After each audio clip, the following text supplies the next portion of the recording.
मैं अपने मालिक के सामने खड़ा छुट्टी की अपील कर रहा था। मैं बोला, साहब जी, बस 1 हफ्ते की तो बात है। आप मुझे मेरे गांव जाने की परमिशन दे दें। मेरी पत्नी की डिलीवरी इसी हफ्ते होने वाली है। मैं चाहता हूँ कि इस मुश्किल घड़ी में मैं अपनी पत्नी के साथ रहूं। मालिक किसी गम का शिकार हो गया। कहने लगा, तुम्हारे जाने से मेरा बहुत बड़ा नुकसान हो जाएगा। यह बताओ मैं तुम्हें कैसे जाने दूं? मैं बहुत परेशान हुआ और बोला, मालिक, कैसा नुकसान? मैं तो एक मामूली ड्राइवर हूँ। मालिक बोले, मेरे पास एक बहुत बड़ा राज है। अगर तुम्हें मालूम हो जाएगा तो तुम्हें भी यकीन हो जाएगा कि तुम कितने खास हो। मैं बोला, मुझे भी बताइए, ऐसी क्या बात है? मालिक ने कहा, बच्चे की डिलीवरी से फ्री हो जाओ। जब तुम वापस आओगे तो मैं तुम्हें बहुत कुछ जरूरी बातें बताऊंगा। आज से पहले मालिक ने कभी मेरे साथ इस तरह की कोई बात नहीं की थी। मुझे तो अब मालिक की बातें जानने की चाहत बढ़ गई थी। मैं बोला, मालिक, इस तरह मुझे चैन नहीं आएगा। मैं अपने गांव चला तो जाऊंगा, मगर मैं किसी बात को सोच सोच कर परेशान हो जाऊंगा। आप मुझे जाने से पहले सारी बातें बता दो। मालिक बोला, आकाश, तुम्हें खुद कुछ बातों की पड़ताल करनी है, फिर सब कुछ तुम्हारे सामने आ जाएगा। तुम मुझसे वादा करो कि तुम बहुत जल्द लौट आओगे। मैं मालिक से वादा कर लिया और अपने कमरे में आकर अपना सामान पैक करने लगा। मगर अभी तक मेरा दिमाग मालिक की बातों में उलझा हुआ था। न जाने वह मुझसे क्या कहना चाहते थे। मैं अपने दिमाग पर बहुत जोर दिया, फिर भी मेरे समझ में कुछ नहीं आया।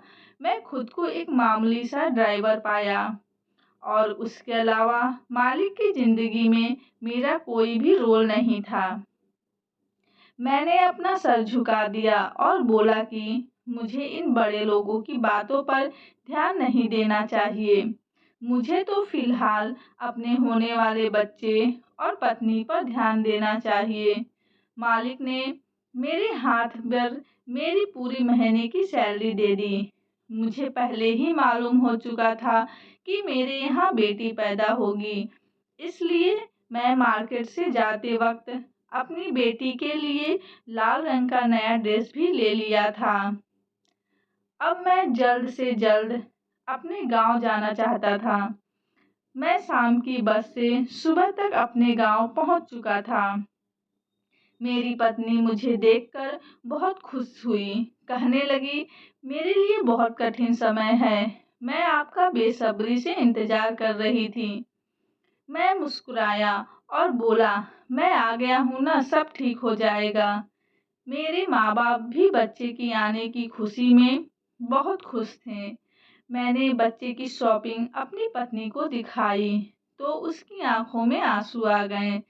मैंने तो अपनी बेटी का नाम भी सोच रखा था। खुशी नाम बहुत अच्छा लगता था। फिर मेरी छुट्टी का तो तीसरा दिन ही था, तब मेरी पत्नी की तबीयत खराब हो गई। उसे अस्पताल लेकर गए। मेरी बच्ची पैदा हो गई थी। यह दिन मेरी जिंदगी का सबसे खूबसूरत दिन था। मैं तो खुशी से फूले नहीं समा रहा था। सब खुश थे। 2 दिन तक तो मैं अपनी बेटी में ऐसा खोया हुआ था, मुझे कोई होश नहीं था। फिर मेरे दिमाग में मालिक की बातें घूमने लगी। मैंने सोचा कि जिस काम के लिए आया था वह तो पूरा हो गया, क्यों ना मैं अब वापस चला जाऊं। हो सकता है मालिक को मेरे साथ बहुत जरूरी बात करनी हो। बस यह सोचकर मैंने वापसी का विचार कर लिया था। मेरी पत्नी मेरी इस तरह जल्दी वापस जाने पर बहुत गुस्सा हो गई थी, मगर फिर भी मैंने उसको समझाया, तुम उदास मत हो, मैं एक जरूरी काम से जा रहा हूँ, बहुत जल्द वापस आ जाऊंगा। मेरी पत्नी का दिल बहुत घबरा रहा था, मगर मैं क्या कर सकता था, मेरी भी मजबूरी थी। मुझे वापस तो जाना ही था। मैं मालिक के घर पहुंच गया तो मुझे उदास मौसम हुआ। मेरा दिल बहुत घबरा गया था। मैंने सोचा शायद मैं अपनी बेटी को छोड़कर आया हूँ, इसलिए मेरा दिल उदास है। मैं घर के अंदर गया तो चौकीदार कहने लगा, आकाश, तू अच्छा बंदा है। इस घर के मालिक की मृत्यु हो गई है, मगर तू वापस नहीं लौटा। तू न जाने किस दुनिया में खो गया था। मैंने बड़ी परेशानी से चौकीदार की तरफ देखा, क्योंकि मुझे इस शब्द पर यकीन नहीं हो रहा था। न जाने वो ऐसा क्यों कह रहा था।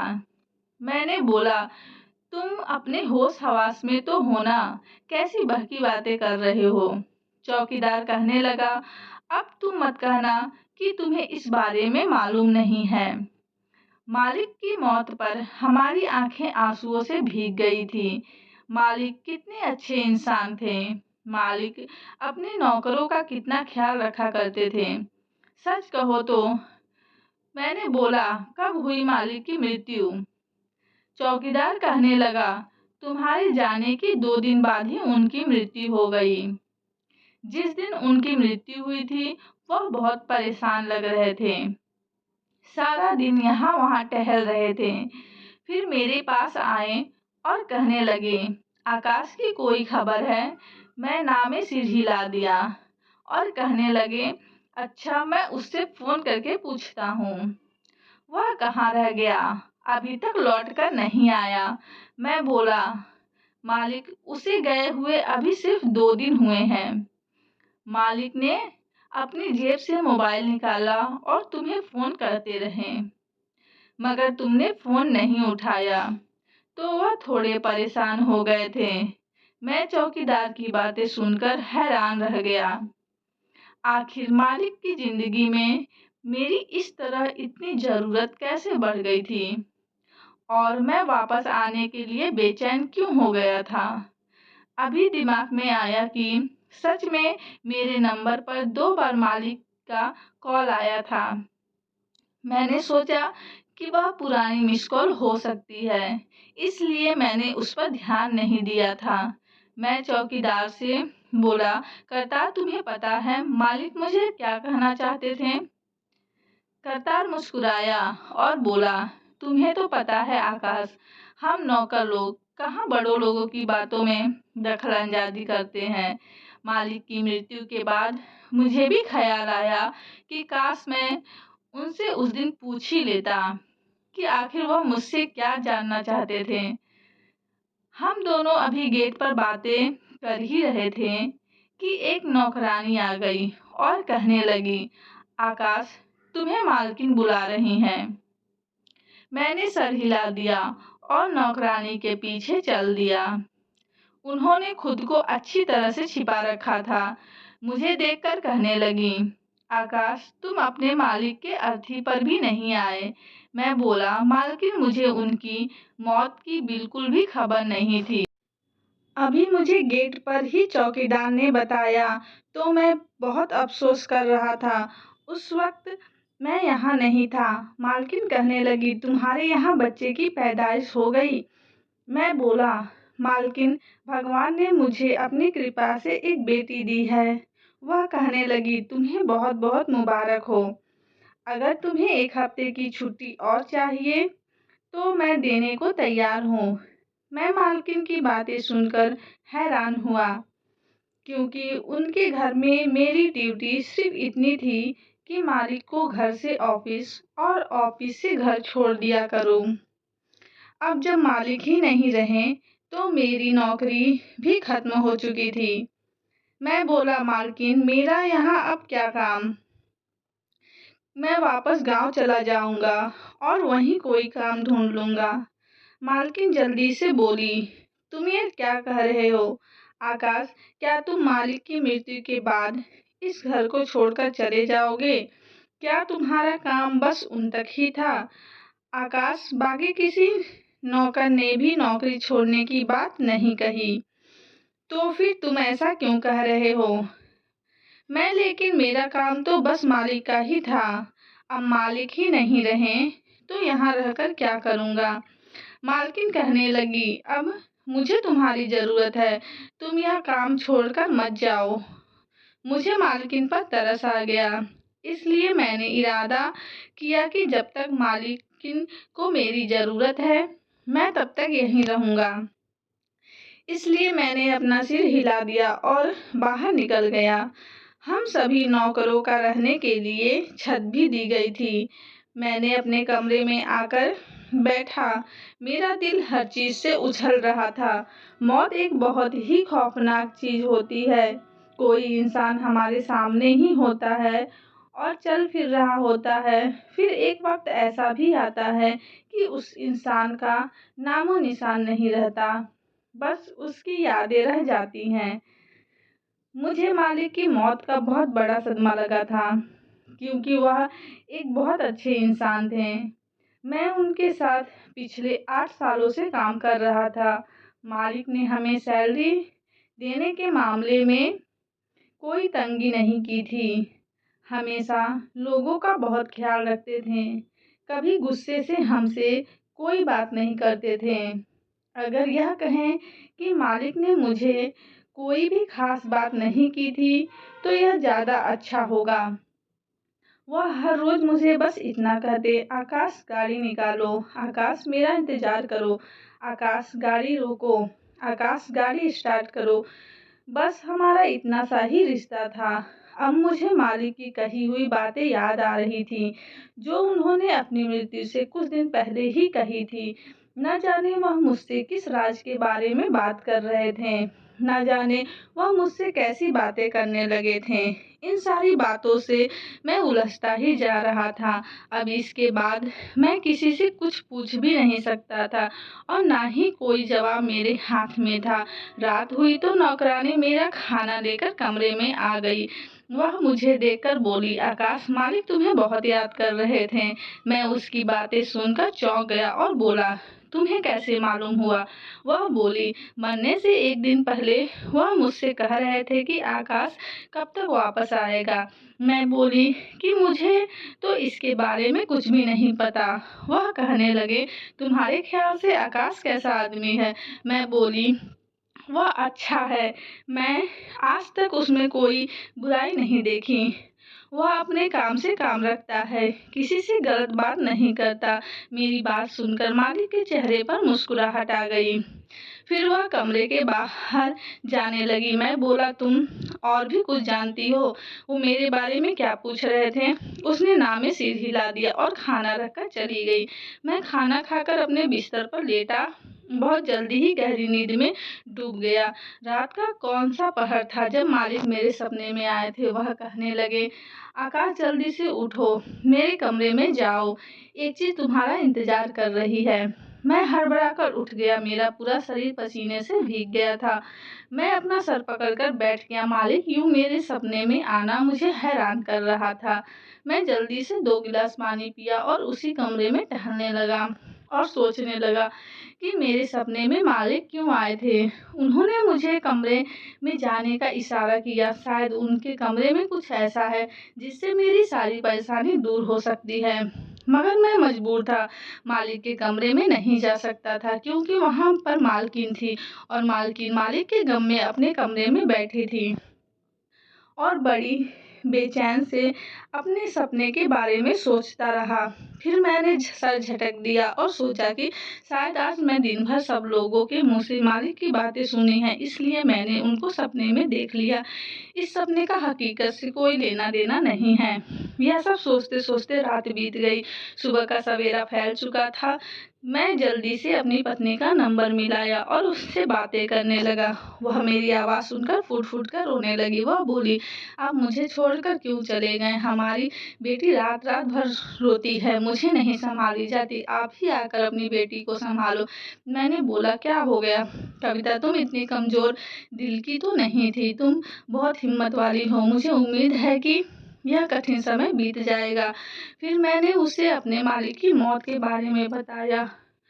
वह बहुत उदास हो गई, कहने लगी, आकाश, उनकी अचानक से मृत्यु कैसे हो गई? मैं बोला, मुझे इस बारे में कुछ भी खबर नहीं। जब मैं छुट्टी लेकर वापस घर आने लगा था, तब मालिक ने मुझसे कहा था कि वह मेरे साथ कोई ज़रूरी बात करना चाहते हैं।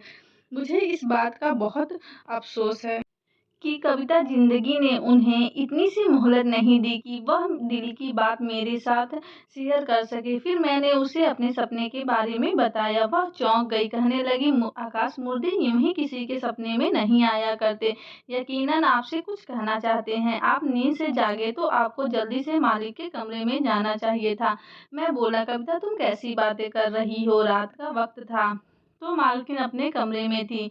वह अपने पति के गम में वहाँ बैठी रहती हैं। मैं जवान हूँ और वैसे भी नौकर ही हूँ, तो ऐसे में मालकिन के कमरे में जाना अच्छा नहीं है। कविता बोली, आकाश, आप सपने के बारे में मालकिन को बता दो, शायद आपकी कोई मदद कर सके। मैं बोला, हाँ, अब ऐसा ही कुछ करना होगा। फिर मैं अपनी बेटी के बारे में पूछने लगा। इतनी देर में नौकरानी मेरे पास आ गई और बोली, मालकिन का हुक्म है कि गाड़ी निकालो। मैंने हामी सिर हिला दिया और जल्द फ़ोन बंद करके अपने कमरे से बाहर गया। मैंने गाड़ी स्टार्ट की तो मालकिन आकर बैठ गई और कहने लगी, ऑफिस की तरफ मुझे ले चलो। मैं गाड़ी ऑफिस के रास्ते पर मोड़ लिया तो मालकिन कहने लगी, आकाश, तुम कितने पढ़े लिखे हो? यह एक अच्छा सवाल था जो आज तक मालिक ने मुझसे नहीं पूछा था। मैं बोला, मालकिन, मैं 10वीं पास हूँ। तब मालकिन बोली, आकाश, तुम्हारे मालिक मरने से पहले अजीब-अजीब सी बातें कर रहे थे। वह कह रहे थे कि मुझे अगर कुछ हो गया तो तुम आकाश पर भरोसा कर लेना। एक अच्छा और शरीफ लड़का है। इसकी पढ़ाई-लिखाई कम है, मगर ऑफिस को संभालने में तुम्हारी मदद कर सकता है।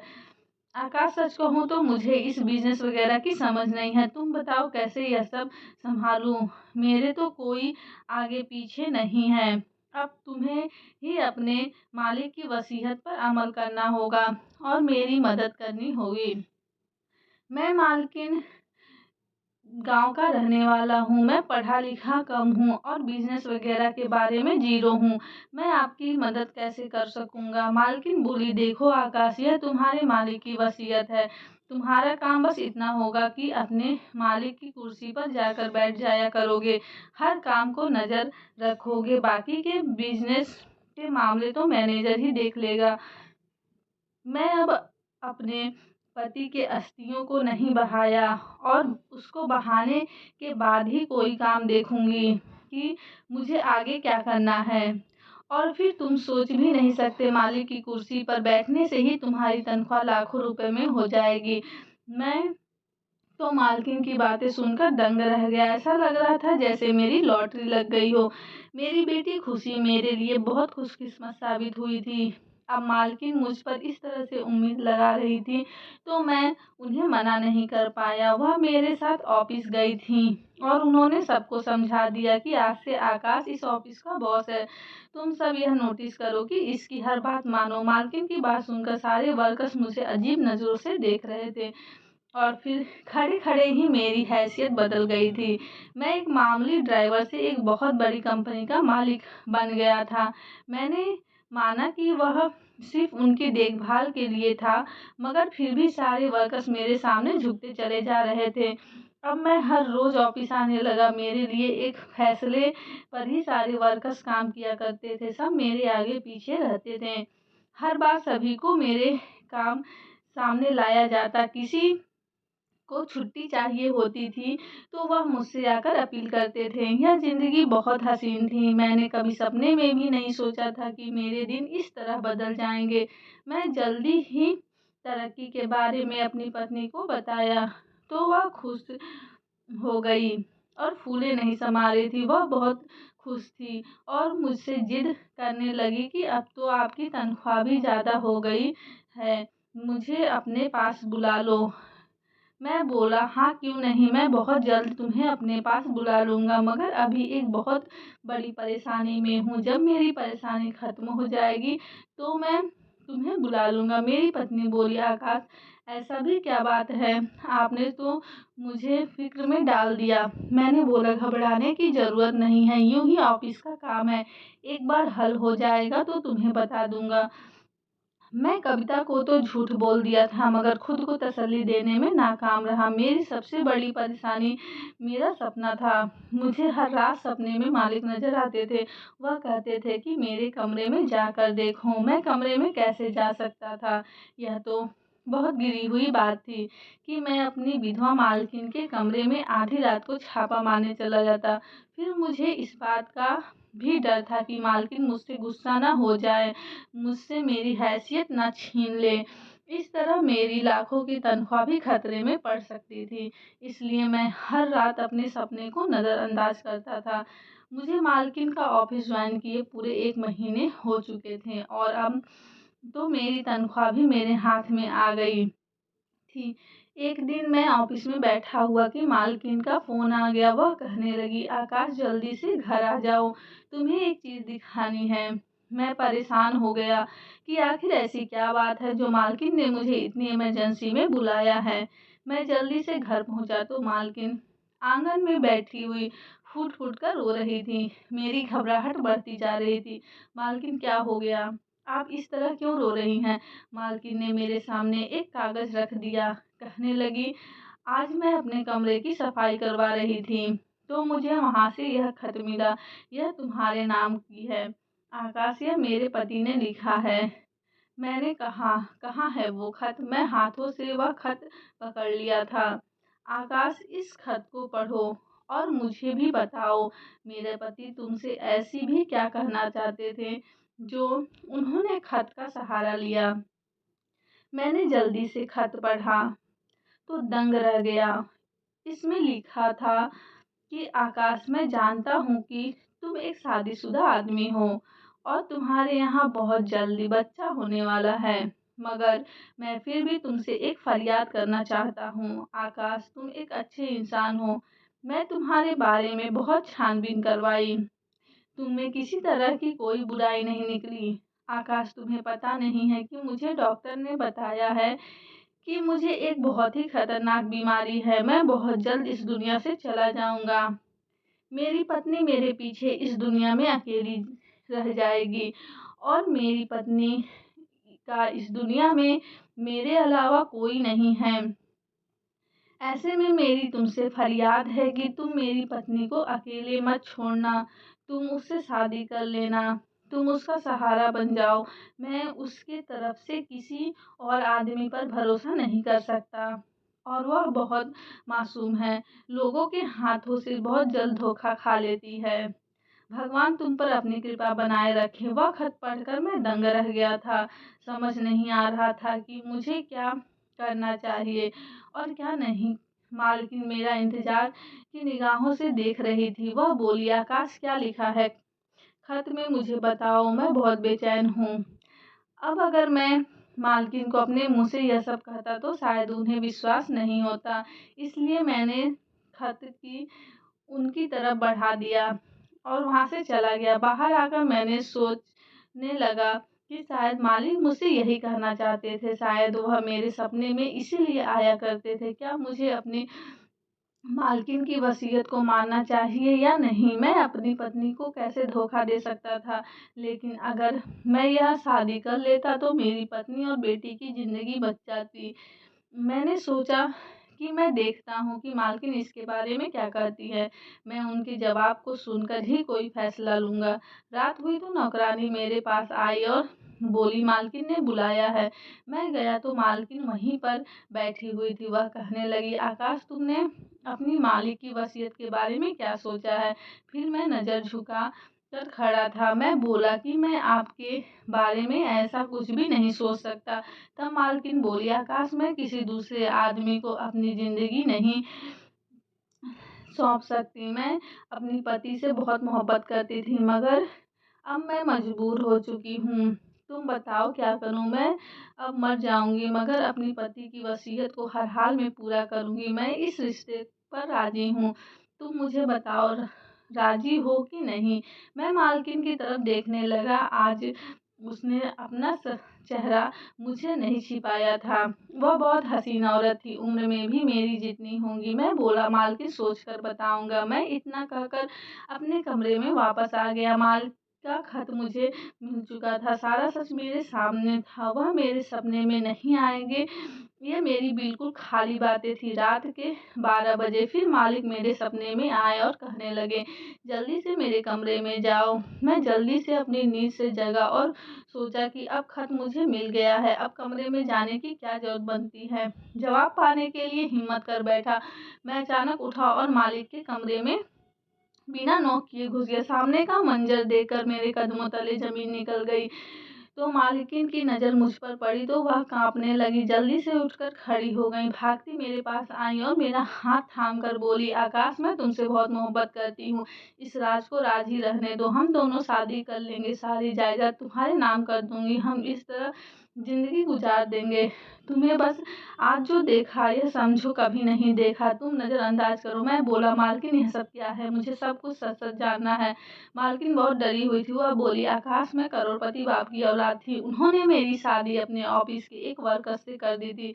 सारा रुपया पैसा तुम्हारे मालिक का नहीं, मेरा है। मुझे उस इंसान से मोहब्बत हो गई थी, इसलिए शादी कर ली और हम एक दूसरे के साथ बहुत खुश थे। रजत हर तरह से एक अच्छा पति साबित हुआ। मेरी जिंदगी बहुत अच्छी गुजर रही थी। मगर फिर रजत ने तुम्हें अपनी ड्राइवर की नौकरी पर रख लिया। मैंने तुम्हें देखा तो पसंद करने लगी, मगर मैं हर बार अपना सर पटक दिया करती थी, अपने ख्यालों को रद्द कर देती थी। मैंने बहुत साल खुद पर काबू किया था, मगर अब ज़्यादा तुमसे दूर नहीं रह सकती थी। इसलिए मैंने रजत को रास्ते से हटाने का फैसला किया। मगर उसे न जाने इस बारे में कैसे पता चल गया। वह तुमसे बात करना चाहता था और तुम्हें नौकरी से निकालना चाहता था। मैं तुम्हें खुद से दूर नहीं कर सकती थी, इसलिए तुम्हारे जाने के बाद रजत के खाने में दवा मिलाना शुरू कर दी, जिससे उसका जिस्म बेजान हो गया। जानते हो, पैसे से इस दुनिया में सब कुछ हो सकता है। मैंने कुछ लोगों को पैसा देकर खरीद लिया और उसे अपने साथ मिला लिया और रजत की मौत का ढोंग रचा। उस वक्त रजत को मैंने दवाइयों के जरिए बेहोश रखा था जब उसकी लाश सबने देखी थी, क्योंकि ऐसे मौके पर मुझे मालूम था कि मेरी सारी जायदाद रजत के नाम पे है। उसे अपनी वसीयत में लिखा है कि उसे मरने के बाद सारी जायदाद आकाश को दे दी जाए। मैं ऐसा नहीं चाहती थी, मुझे अपनी दौलत भी चाहिए थी। मालिकिन की बातें सुनकर मैं हैरान रह गया। सामने मालिक को देखकर मैं बहुत परेशान हो गया। मालिकिन ने मालिक से कहा कि मेरी जायदाद मुझे वापस कर दो, फिर मैं खुद की वसीयत बनाऊंगी और उसे बदल दूंगी। मालकिन बोली, तुम मुझे यह बताओ कि रात के इस पहर तुम मेरे कमरे में क्या लेने आए थे? मैं बोला, मालकिन, मालिक मेरे सपने में रोज आते थे और अपने कमरे में जाने की बातें करते थे। मालकिन बोली, तुम्हारा क्या फैसला है? तो मैं बोला, मालकिन, मालिक को आप मुझे सौंप दे, फिर मैं आपसे शादी कर लूंगा। ऐसा एक आदमी जिसकी मदद खुद भगवान करना चाहते हैं, जिसके कारण हर रात सपने में आके इशारा किया जाता है, तो मैं उसको यूं ही तड़पता नहीं छोड़ सकता था। मालिकिन ने मालिक को मेरे हवाले कर दिया। मैंने मालिक को अपने पास रख लिया। कुछ दिन में मालिक अच्छे हो गए। मालिक अब पहले से बिल्कुल सेहतमंद थे। मालिक ने मेरा बहुत धन्यवाद किया। मैंने उनकी जान बचा ली थी।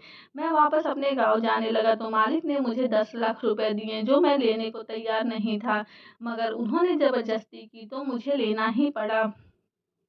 मालिक ने सारी अपनी जायदाद मालकिन के नाम कर दी थी और उसे डिवोर्स देकर उनकी जिंदगी से हमेशा के लिए बाहर चले गए थे। मालकिन अकेली रहती थी। ऐसी औरतें जो गैर आदमी के खातिर अपने पति के साथ ये सब कर सकती हैं, उनके साथ ऐसा ही होना चाहिए था। मैं आज भी परेशान होकर यह बातें सोचता हूँ। न जाने मालिक की कौन सी अच्छाई थी जो उनके काम आई, जो भगवान ने उनकी मदद की थी। फिर मैं सोचता हूँ कि करने वाले से अच्छा बचाने वाले का काम बड़ा होता है। मगर यूं ही लोगों को अपने काम के करिश्मे भगवान दिखाते रहते हैं, ताकि इंसान समझ जाए कि भगवान हमारे बहुत ही करीब हैं। तो दोस्तों, कैसी लगी कहानी कमेंट करें, वीडियो को लाइक करें और चैनल को सब्सक्राइब करें।